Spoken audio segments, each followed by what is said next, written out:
Well, this year, Juneteenth falls on the same day as Father's Day. And Charmaine, you sat down with two fathers celebrating both holidays on Sunday.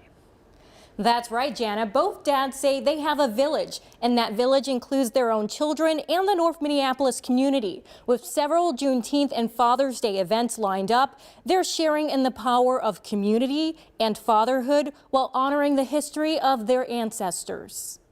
For me, it's bigger than just one day. It's actually a lifestyle.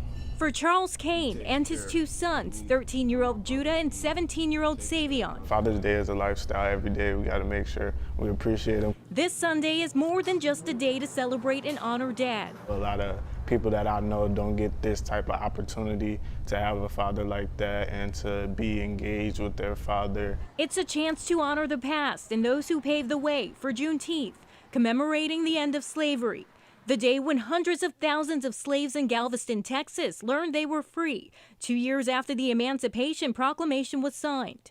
For me, more so is finding out about it like online through research, looking it up, remembering what they had to go through and the struggles that they had, and just appreciating that. Although celebrated in Black communities for generations, the national holiday takes on a new meaning.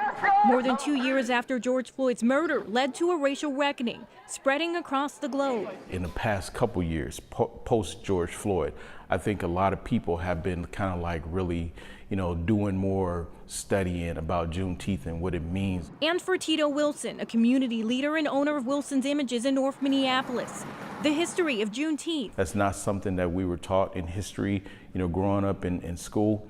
That's me, of course, that's my younger daughter. Wilson is a father of 4 who takes pride in passing down this history and his own legacy to his children. I think about, me raising them and making sure that they understand who they are and why they're here. He's also a community leader who gives back. Black people were freed from slavery, but they weren't really made whole. So my job here in this community, to be quite honest, my job is to do as much as I can to further emancipate people from the impacts of slavery. Housing insecurity, food insecurity, miseducation, lack of health care, underemployment. It's bigger than even just us 3.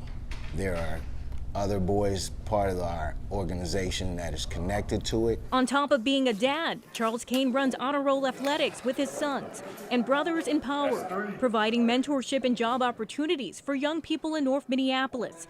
He's building a village outside of his own. For me, it was, I knew I was destined to be a great father. That was my goal when I had my children.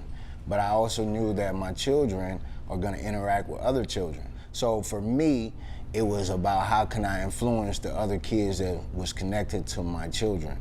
Because if I don't influence them, if they don't get the same thing that my children get, then I'm doing my children a disservice because they still gotta be around these kids. Now he's looking to the past and injustices still felt today, while building a positive future for his sons. We got to make sure we appreciate him every day and the simple stuff that he does for us that makes our lives so much better. Now Charles and his sons are hosting a Juneteenth event at the Mall of America Community Commons Space on Saturday from 1 to 4 p.m. Several other Juneteenth events are taking place in the Twin Cities this weekend. Jana. What a great story. Thanks so much, Charmaine.